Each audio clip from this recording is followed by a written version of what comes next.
Hola a todos, bienvenidos a esta sección de la Asociación Española para el Avance de la Ciencia. Estamos conociendo a nuestros investigadores ERC y hoy es un lujo saludar al doctor Lino Camprubí. Bienvenido, Lino, ¿qué tal? Hola, ¿qué tal? ¿Cómo estás? Bueno, pues Lino es investigador y profesor del Departamento de Filosofía y Lógica y Filosofía de la Ciencia de la Universidad de Sevilla y logró una ERC Consolidator Grant para desarrollar el proyecto DeepMed, Ciencia y Estrategia en la Historia del Mediterráneo Profundo. Lino, tenemos muchas ganas de que nos cuentes en qué consiste y cuál es el interés de este proyecto. Pues sí, lo primero que hay que decir es que el proyecto es de historia y yo soy historiador de la ciencia, aunque esté enmarcado en un departamento de filosofía de la ciencia. La filosofía y la historia de la ciencia tienen mucho que ver tradicionalmente. El proyecto es de historia de la ciencia en el sentido más clásico de historia de un descubrimiento.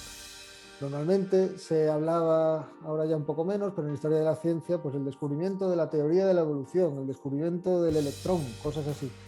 El descubrimiento del Mediterráneo como un espacio profundo es de lo que va mi proyecto. ¿Qué significa esto? Pues para la mayoría de los científicos relacionados con el mar durante la historia y también de los seres humanos en general, pobladores de las orillas del Mediterráneo, el Mediterráneo es una superficie. Para los grandes teóricos también de la historia del Mediterráneo, como Fernand Braudel, el Mediterráneo es una superficie que conecta o que hace de barrera entre puertos y civilizaciones. Pues bien, en los últimos 150 años, el acceso de los seres humanos a las profundidades del mar, no solo del Mediterráneo, de todos los mares, se ha incrementado muchísimo por medios tecnológicos. Mientras antes eran solo pescadores o buceadores de esponja o algunas excepciones, normalmente, ya digo que la vinculación con el mar era con una plataforma. Hoy en día es con un espacio tridimensional. Y esto tiene repercusiones tanto económicas, referidas a la pesca, pero también referidas a los fondos oceánicos y sus riquezas, como estratégicas, referidas, por ejemplo, a los submarinos y a la lucha submarina, como, por supuesto, científicas. Hoy en día, cuando se habla de el medio ambiente en un espacio marítimo, se tiene en cuenta, por supuesto, el espacio tridimensional con toda la columna de agua, los intercambios biológicos que pueda haber entre las profundidades y capas más profundas. Todo ese espacio tridimensional no se conocía hasta hace relativamente poco en tiempo histórico, con lo cual lo que yo he propuesto en este proyecto es describir esa historia y además describirla en base a los dos pilares que has mencionado en el título, ciencia y estrategia. Cómo estas dos cosas se han correlacionado, han ido coevolucionando en el tiempo, de modo que el conocimiento científico del espacio marítimo mediterráneo profundo ha ido muchas veces de la mano de sus intereses estratégicos y geopolíticos. La lucha submarina es el primer ejemplo, por supuesto, pero también hay cosas como el cable telegráfico, como las infraestructuras marinas, desde túneles hasta conductos de gas, gasoductos, hasta hoy en día, ya más recientemente, pues proyectos y realidades de extracción de gas y de hidrocarburos del fondo marino. Muy interesante. Hay algo que yo creo que en el poco ratito que llevamos hablando se ha puesto de manifiesto, que es el carácter o lo multidisciplinar y lo transversal de todo esto, ¿no? Porque ya digo, en un ratito hemos hablado de historia, de filosofía, de ciencia, de estrategia, de geopolítica. Creo que es un proyecto muy ambicioso y creo que es un proyecto que abraza todo esto, ¿no? Eso es, hay gente que dice, bueno, pero ¿cómo un historiador va a estudiar el Mediterráneo profundo? Esto lo tendrían que hacer los oceanógrafos. Por supuesto, sí. De hecho, el título de mi proyecto es Historia del Mediterráneo Profundo. O sea, no se trata de no se trata de hacer una ciencia total del Mediterráneo, pero sí se trata, y ahí probablemente esté la ambición del proyecto, en unir la historia del Mediterráneo a lo que están haciendo los científicos del Mediterráneo, científicos ambientales y oceanógrafos. De hecho, este carácter interdisciplinar que mencionas se refleja directamente en el equipo que va a formar parte del proyecto. El equipo está por formar todavía, tengo que ir montándolo en el próximo año, pero los perfiles están muy claramente definidos y van desde historiadores como yo hasta geógrafos o gente que esté metido en cosas de geopolítica crítica. Lo que esto significa es no un determinismo geográfico de que la posición de diferentes países en el Mediterráneo, por ejemplo, en la cuenca del Mediterráneo, determine necesariamente sus intereses políticos, pero sí estudiar cómo esos intereses políticos se han ido formando históricamente en relación al espacio geográfico. Y otro componente, otros dos componentes importantes del proyecto son la propia oceanografía. Hay como mínimo un miembro del equipo va a venir de la oceanografía, porque los propios científicos ambientales y oceanógrafos en particular están muy interesados en series históricas, por ejemplo, en el caso del Mediterráneo, de cambios de temperatura, de aumentos de temperatura en diferentes partes de la columna de agua, por ejemplo, y en el Mediterráneo oriental, en diferencia del Mediterráneo occidental. Todo ese tipo de cosas acercan, en mi opinión, a la historia y las ciencias geofísicas o medioambientales, por el interés común en qué ha ocurrido en los últimos 150 años, que son años de industrialización y todo eso, qué ha ocurrido en ese tiempo, que ha cambiado la composición misma de la atmósfera, que ha cambiado las características geofísicas de los océanos, en términos no solo físicos, pero también biológicos. Entonces, esa conexión que la da la historia del medio ambiente, que se ha convertido en historia humana, eso es lo interesante, esa conexión entre ciencia e historia, quiero explotarla especialmente en el proyecto. Y otra disciplina que va a ser muy importante son las humanidades digitales, que se llaman, básicamente es el Big Data aplicado a las humanidades, a la historia, a lo que se llama también el análisis geohistórico, o sea, espacial, pero histórico. Cómo los espacios han ido cambiando, tanto simbólicamente, o sea, tanto su concepción, su percepción, como físicamente. Dado que efectivamente, al contrario que lo que pensaba el gran historiador del Mediterráneo, Brodel, el medio ambiente no es algo que esté fijo y determine la historia, sino que, como hoy en día sabemos, la propia historia política, económica de los seres humanos puede a su vez modificar el medio ambiente. Qué bueno. Muy bien, pues un reto multidisciplinar que será enfocado por un equipo multidisciplinar, entonces no vas a estar solo en esto, ¿no? No, además, si me permites, el equipo sí, no solo va a ser multidisciplinar, sino transnacional. Oh, qué bueno. Dado que el proyecto, qué bueno y también qué difícil, porque ahora, como digo, me toca encontrarlo. Ajá. Y no es fácil necesariamente encontrar a la gente del perfil que quiero, con las habilidades no solo disciplinares, sino lingüísticas que el proyecto necesita. ¿Por qué? Porque dado que se trata de una historia de toda la cuenca del Mediterráneo, de cómo precisamente la idea de su unidad como espacio físico se ha ido creando en el tiempo, pues necesito tener acceso a archivos históricos en lenguas que yo no manejo, como puede ser el árabe, el hebreo, el turco, el griego incluso. Entonces, los perfiles del equipo tienen mucho que ver con esa dimensión transnacional del proyecto. Pues sí, bueno. Y no sé si me estoy metiendo donde no me llaman, por cotillar, es decir, estas vacantes de estos puestos que se van a ocupar, ¿la gente se puede poner en contacto contigo para decir, pues aquí tienes mi perfil, ¿te interesa? ¿O esto es un proceso mucho más cerrado? No lo sé, no sé si estoy preguntando una tontería. No es en absoluto cerrado, es un proceso, eso sí, que no ha empezado formalmente todavía, porque el proyecto lo empezaré en el 2022 y será entonces, ahora estoy en fase de contactos informales, con lo cual efectivamente está todo totalmente abierto y se me puede contactar a ese respecto sin problema. Pero vamos, va a haber una oferta pública de empleo, además a nivel, como digo, internacional, porque aunque no todos los perfiles son de ese carácter de lenguas que yo no controle, digamos, muchos de ellos lo son, con lo cual lo que me interesará es que esas llamadas a la oferta pública pues se hagan en la Universidad de Estambul, por ejemplo. Eso te iba a decir, tenemos que poner subtítulos en turco a este vídeo igual, ¿no? Eso es. Bien. Muy bien, ha habido otra cosa que me ha llamado la atención, y es que en el proyecto abarcáis un periodo desde 1860, si no recuerdo mal, hasta 2020 o hasta la actualidad, ¿no? Hasta prácticamente la actualidad. No sé si este lapso de tiempo está elegido de forma arbitraria o si hay alguna razón por la que el estudio comienza precisamente ahí, en 1860.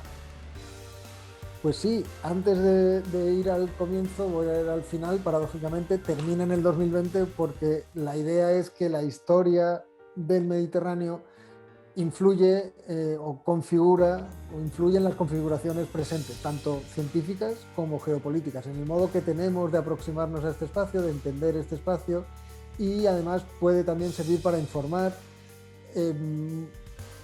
interpretaciones futuras de este espacio, para conocer mejor en qué consiste la historia de un sitio tan disputado como es el Mediterráneo hoy en día, tan caliente geopolíticamente. Entonces, volviendo al principio, que es por lo que tú me preguntabas, ¿por qué 1860? Pues siempre hay algo de arbitrario en las fechas históricas, por supuesto, pero la década de 1860 es particularmente interesante para el Mediterráneo y para las ciencias del mar en general. Es más, sitúan la importancia del Mediterráneo, del mar Mediterráneo, dentro de las ciencias del mar y en general de la concepción de los mares, porque en 1860 fue la década donde se demostró por primera vez la existencia de corrientes submarinas profundas. Hasta entonces se pensaba que las corrientes, que el fondo del mar, el agua del fondo del mar estaba demasiado fría como para, no congelada, pero demasiado fría como para moverse, y era muy densa y por tanto allí no pasaba nada. Y ese no pasaba nada se extendía también a la biología. También en 1860 se demostró no solo la existencia de corrientes profundas, sino la existencia de vida en profundidades mucho mayores de las que hasta entonces se consideraba. Con lo cual quedó eliminada la hipótesis del océano estático y la hipótesis llamada azoica, la hipótesis de que el fondo, las capas más profundas de los mares no tienen vida. Eso ocurrió en 1860 y las dos cosas ocurrieron en el mar Mediterráneo. Una de ellas en el estrecho de Gibraltar, que fue la demostración de que hay una corriente profunda que va desde el Mediterráneo hasta el Atlántico y que compensa la corriente superficial del Atlántico al Mediterráneo, por William Carpenter, un inglés, y la otra también por un ingeniero inglés al retirar un cable telegráfico entre Argelia y Sicilia, porque el cable iba muy profundo y venía con crustáceos incrustados. Esa es la historia tradicional de la oceanografía y es sin duda cierta, pero creo que precisamente lo que puede aportar en ese periodo temprano de la historia de este proyecto es añadir más actores a esa historia que no solo los científicos e ingenieros ingleses que descubrieron esas cosas. Había mucha gente trabajando en el Mediterráneo, desde pescadores hasta militares, y entonces estoy convencido, y tengo algunos resultados preliminares al respecto, de que la historia es un poco más compleja. La demostración de la existencia de corrientes profundas y de vida profunda tiene mucho más que no solo el imperialismo británico en el Mediterráneo, aunque el imperialismo británico en el Mediterráneo es fundamental para esas dos cosas y también para otra cosa que ocurrió en 1860, en la década de 1860, que es la apertura del canal de Suez. Esto cambia totalmente la reconfiguración geopolítica del Mediterráneo tradicional y de hecho muchos historiadores, incluido Brodel, sitúan ahí el fin del Mediterráneo como espacio interesante para la historia. Ya el descubrimiento de América habría movido la historia universal del Mediterráneo hacia el Atlántico. El canal de Suez ya destruye el Mediterráneo completamente y se convierte en un canal, en una especie de canal, en una línea que conecta Inglaterra con su gran imperio indio sobre todo, con lo cual esa es la historia más o menos general. Yo creo que no, que lo que es muy importante el canal de Suez, pero lo que cambia precisamente en esa época es la reconfiguración del espacio, no de una superficie a una línea, como proponían los historiadores que dicen que ahí desapareció el Mediterráneo, sino, por seguir con la metáfora geométrica, de una superficie a un volumen. La nueva entidad del Mediterráneo, el Mediterráneo moderno, el Mediterráneo tal y como lo conocemos todos, es un espacio tridimensional y ahí radica su importancia geoestratégica y su importancia científica como modelo oceanográfico de cambio climático y de todas esas cosas. ¿Qué pasa? Que esa importancia no ha permeado en el público general, ni mucho menos, y ni siquiera es explícita en la mayoría de los científicos o militares que se dedican a esto, es solo en los muy especializados. No hay más que pensar que el mapa que tenemos todos en la cabeza del Mediterráneo es un mapa bidimensional, es un mapa desde arriba que conocemos todos muy bien. Sin embargo, muchos de los oyentes probablemente se sorprendan al saber que en el Mediterráneo hay zonas con 5 kilómetros de profundidad, con 5.000 metros, que es mucho para un espacio tan pequeño. Y esos 5.000 metros pues, están llenos de una topografía complejísima, corrientes que conectan a todo el mar, pero también que lo separan en cuencas distintas, características muy ricas, muy importantes para la vida marina y también para la vida de los habitantes de la cuenca del Mediterráneo, y que por tanto creo que este proyecto de unir ciencias sociales a ciencias medioambientales y geofísicas es necesario no solo para entender mejor la historia, sino, como decía al principio, también para preparar mejor al público para las cosas que puedan estar por venir. Desde luego, sí, es un cambio de paradigma, un cambio de perspectiva por parte de los que no estamos tan familiarizados de, bueno, pues ver con otros ojos el Mediterráneo, desde luego. Y se confirma que aquí no hay nada al azar y que 1860 era una fecha elegida por algo, desde luego. Sí. Bueno, pues ya hemos conocido cositas sobre el proyecto, ya nos has puesto en contexto. Queríamos profundizar también nosotros, no tanto en el Mediterráneo, ya que no somos los expertos, sino en tus pensamientos, ¿no? En los pensamientos de nuestros investigadores. Cotillear, nos gustaría saber dónde querrías que este proyecto llegase, es decir, cuáles son los objetivos con los que tú sueñas o los objetivos con los que soñáis. Pues esa pregunta ya me la olía yo y es muy difícil de responder, pero tal vez por enlazar con lo que estábamos hablando antes, un éxito total de este proyecto, al que francamente no aspiro, pero bueno. Sueñas, aquí se habla de soñar. Sueño. Exactamente. Es que cuando oigamos la palabra Mediterráneo, dentro de 5 años, cuando acabe el proyecto, 6, no nos imaginemos ese mapa bidimensional, sino un mapa tridimensional, una sección transversal del Mediterráneo con todas sus perfiles y sus cimas y su topografía. Esto no es solamente un sueño, el proyecto incluye una exposición visual, geohistórica,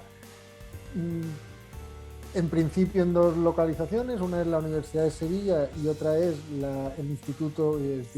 el Museo del Mediterráneo en Marsella, de las Culturas del Mediterráneo en Marsella, con lo cual la idea efectivamente es que haya una parte de diseminación o divulgación pública del proyecto dirigida a cambiar la percepción visual que tenemos normalmente del espacio marítimo del Mediterráneo.